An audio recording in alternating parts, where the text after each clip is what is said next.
आऊज़ु बिल्लाहि मिनश्शैतानिर्रजीम बिस्मिल्लाहिर्रहमानिर्रहीम। अस्सलामु अलैकुम डियर व्यूवर्स, मैं उम्मीद करता हूँ आप लोग हमेशा की तरह खैर आफियत से होंगे। व्यूवर्स, आज की इस इम्पोर्टेंट वीडियो में मैं आपको the road not taken by Robert Frost की मशहूर पोइम की ट्रांसलेशन, एक्सप्लेनेशन और इम्पोर्टेंट एमसीक्यू जो कि इस पोइम में इस्तेमाल किए गए और इसके अलावा इम्पोर्टेंट टर्म्स जो इस पोइम में इस्तेमाल हुई वो इस वीडियो में दिखाऊंगा। व्यूवर्स, ये वीडियो देखकर आप लोग खुद इस पोइम के मुतालिक लिख सकते हैं अगर आपको प्रेजेंट टेंस मुकम्मल आता है, यानी प्रेजेंट इंडेफिनिट, प्रेजेंट परफेक्ट और कंटिन्यूस, प्रेजेंट परफेक्ट कंटिन्यूस। तो व्यूवर्स, काइंडली आपने वीडियो को लाजमी आखिर तक देखना है और अगर आप मेरे चैनल पर न्यू हैं तो काइंडली मेरे चैनल को लाजमी सब्सक्राइब कर लीजिएगा और साथ बेल आइकन के बटन पे जाके ऑल पे लाजमी क्लिक कीजिएगा।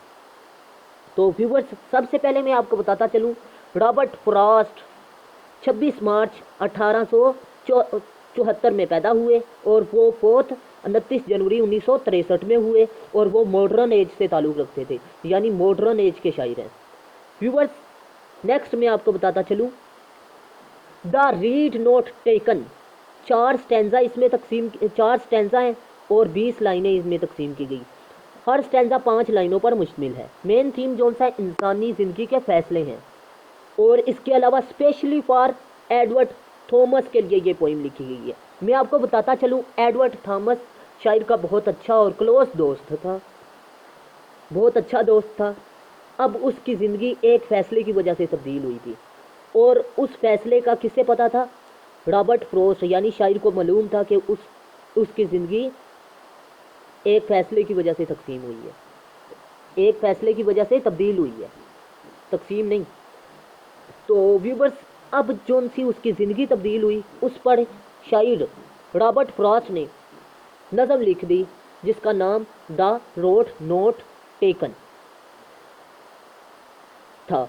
व्यूवर्स, एक और बात मैं आपको बताता चलूँ कि ये पोइम 1915 में लिखी गई। कब? 1915 में। और इस पोइम में शायर हमें बताता है कि ज़िंदगी बाज़ औक़ात इंसान को ऐसे लम्हात पर आकर खड़ा कर देती है जहाँ पर ज़िंदगी में इंसान के पास 2 रास्ते होते हैं और वो मजबूर हो जाता है कि किसी एक रास्ते का इंतखाब करे। अब ये नहीं मालूम होता इंसान को कि ये रास्ता दुरुस्त है या बुरा है। अब ये जो सा रास्ता होता है, ये जो सा रास्ता होता है, ये बुरा भी हो सकता है और अच्छा भी हो सकता है, लेकिन उस फैसले की वजह से जब इंसान उस रास्ते का इंतखाब करता है उस इंतखाब की वजह से उसकी ज़िंदगी तब्दील हो जाए या हो जाती है, वो इस पोइम में शायर हमें बयान करने की कोशिश करता है, यानी बताने की कोशिश करता है कि किस तरह इंसान की ज़िंदगी एक फ़ैसले की वजह से बदल जाती है। व्यूवर्स, ये थी इस पोइम की समरी। अब इस पोइम की ट्रांसलेशन को इंग्लिश में समझने की कोशिश करेंगे। 2 roads डाइवर्ज्ड in a yellow would. 2 रास्ते, 2 रोड्स से मुराद 2 रास्ते हैं। डाइवर्ज्ड तकसीम हुए, बट गए, इन अ येलो वुड। येलो का मतलब होता है जी यहाँ पर पतझड़ का मौसम, ठीक है। अब येलो का मतलब है पीला, पतझड़ का मौसम है जी, पत्ते का रंग, पत्ते जब गिरते हैं तो उनका रंग पीला हो जाता है। वुड जंगल को कहते हैं।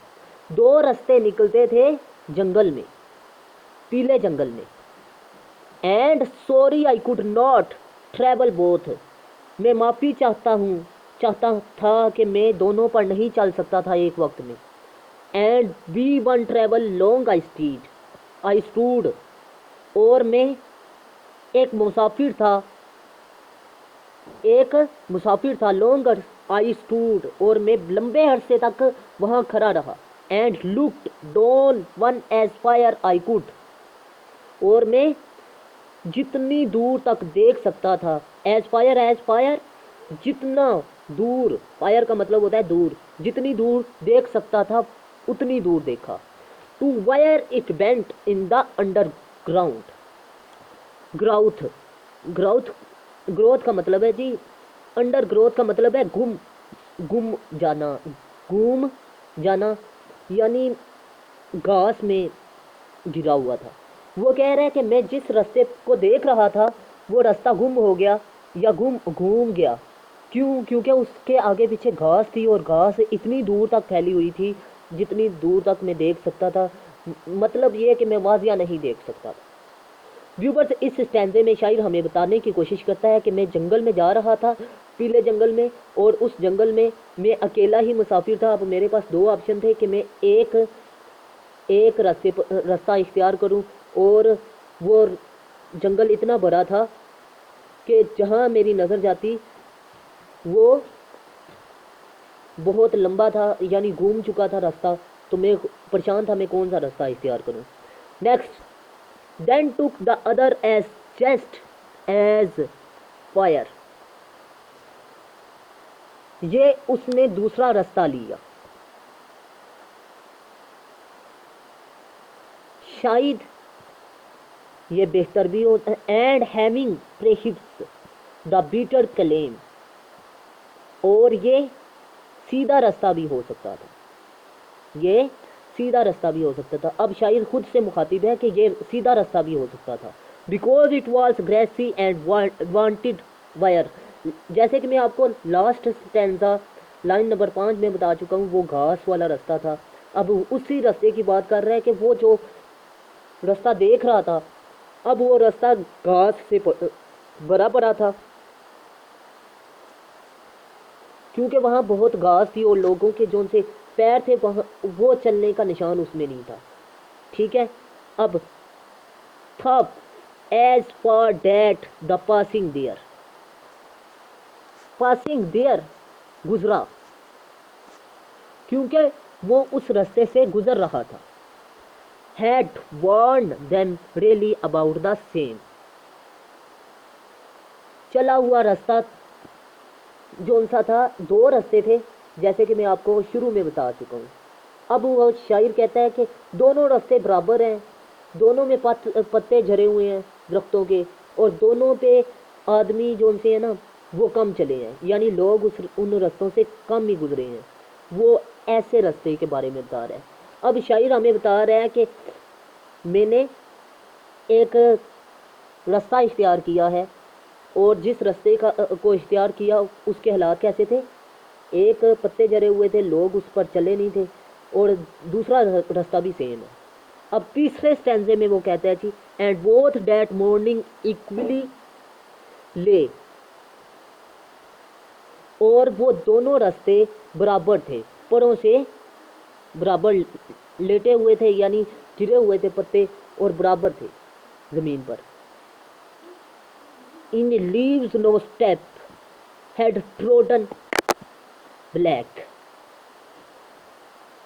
और ट्रोडन ब्लैक यानी पैरों के नीचे आकर पत्तों का रंग क्या हो जाता है, ब्लैक, गंदा हो जाता है, उसकी तरफ इशारा कर रहा है कि मतलब कदमों, स्टेप कदमों। ठीक है। और वो जो उनसे पत्ते थे वो काले नहीं हुए थे। Oh I kept the first for another day, फिर मैंने सोचा कि मैं उस रास्ते को किसी दूसरे दिन उस रास्ते से चलूँगा। यानी अब शायर का दिल चाह रहा है कि मैं पहले रास्ते पर हूँ, लेकिन पहले रास्ते पर नहीं जाता, दूसरे रास्ते पर जाता है। अब दूसरे रास्ते पर जाने से पहले वो कहता है चलो फिर कभी दिन इस रास्ते से, पहले रास्ते से चलूँगा।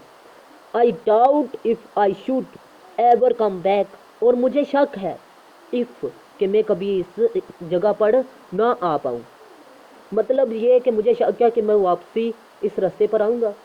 अब व्यूवर्स मैं आपको बताता चलूँ, इस स्टैंजे में शायर हमें बताता है कि जिन रास्तों पर वो गया था वो रास्ते सेम थे, बराबर थे, दोनों पर पत्ते थे और लोग गुजरे नहीं हुए थे। ठीक है। अब वो कहता है कि मैंने जब चलना था दूसरे रास्ते पर तो फिर मैंने कहा कि पहले रास्ते पर चलूं, लेकिन फिर मैं जानता था कि जिस रास्ते, दूसरे रास्ते की बात कर रहा है कि जिस रास्ते पर मैं चला दूसरे रास्ते में वहाँ लोग कम ही चले हैं। और वो साथ ये भी कहता है कि अब मेरा दिल करता है कि मैं पहले रास्ते पर चलूं, लेकिन पहले रास्ते पर भी नहीं जाऊंगा। उसकी वजह क्या है? उसकी वजह ये है कि शायद मैं दूसरे दिन जाऊं, लेकिन साथ ही वो अपने आप से मुखातिब है और मुखातिब होते हुए कहता है कि शायद मैं उस रास्ते पर ना जाऊं क्योंकि ज़िंदगी ने मौका ही ना दे, ज़िंदगी मुझे मौका ही ना दे।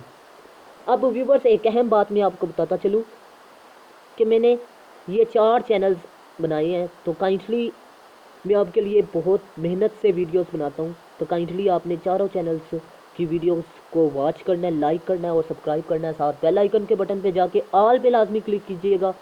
और 9th से लेकर MA इंग्लिश तक मैंने ऑनलाइन पढ़ाना स्टार्ट किया है। जो स्टूडेंट इंटरेस्टेड हैं वो मेरे व्हाट्सअप नंबर पर रब्ता कर सकते हैं। और इसके अलावा 9th से लेकर MA इंग्लिश तक नोट्स भी दस्तियाब है मुनासिब कीमत में। तो व्यूवर्स जो इंटरेस्टेड हैं वो मेरे व्हाट्सअप नंबर पर रब्ता कर सकते हैं। Viewers, next shall be telling this with a sigh. Viewers, मैं एक आ बढ़ता हूँ। सा का मतलब होता है जी आ बढ़ना, टेलिंग बताना, लेकिन यहाँ पर एक आ के बारे में शायरा हमें बता रहा है। Somewhere ages and ages hence, किसी न किसी तरह ये जो सा शायर कह रहा है कि मैंने रास्ता इख्तियार किया है, इसके बारे में फ्यूचर की बात कर रहा है शायर कि लोगों को मैं लाजमी बताऊंगा। नए लोगों के एजिस एंड एजिस का मतलब होता है नए दौर के लोग, मतलब जो उनसे नए लोग होंगे उनको मैं बता रहा हूँगा कि मैं एक दफ़ा जंगल पर गया और जंगल पर जाकर मैंने कौन सा रास्ता इख्तियार किया, ऐसा रास्ता जिस पर कोई भी ना चला हो, मैंने वो रास्ता इख्तियार किया था। समवेयर जहाँ कहीं, और जहाँ कहीं भी दुनिया में लोग होंगे, मैं फ्यूचर में बता रहा हूँगा उनको कि मैंने ऐसा रास्ता इख्तियार किया था। 2 road divorced in a would and I, और 2 रास्ते थे और उस जंगल में, लेकिन मैंने एक इख्तियार किया। I took the one less travelled by, जिसमें कम लोग चले थे। And that has made all the difference, इस रास्ते की वजह से मेरी ज़िंदगी तब्दील हो गई, मेरी ज़िंदगी में फ़र्क पड़ गया, काफ़ी ज़्यादा फ़र्क आ गया, तब्दीली आ गई। व्यूवर्स, ये थी इस पोइम की ट्रांसलेशन। अब मैं इस पोइम की तशरीह आपको बताता चलूँ।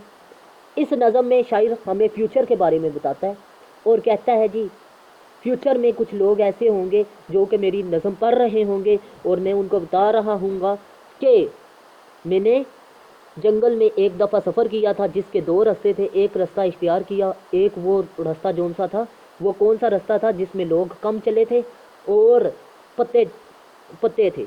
व्यूवर्स, अब बात करते हैं जी यूज़ ऑफ टर्म की। इसमें कौन कौन सी तकनीक इस्तेमाल की, ये आप क्रिटिकल एप्रिसिएशन में लिखते हैं जी।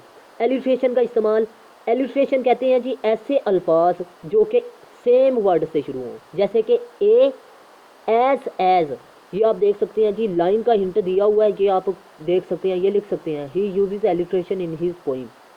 ठीक है, इस तरह।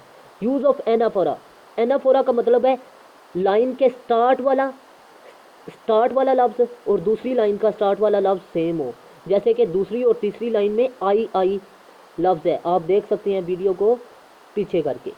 व्यूवर्स, अब नेक्स्ट है जी यूज़ ऑफ सिंबल का इस्तेमाल किया गया कि वुड जो सा लफ्ज़ है वो ज़िंदगी का लफ्ज़ है, ज़िंदगी के लिए इस्तेमाल किया गया।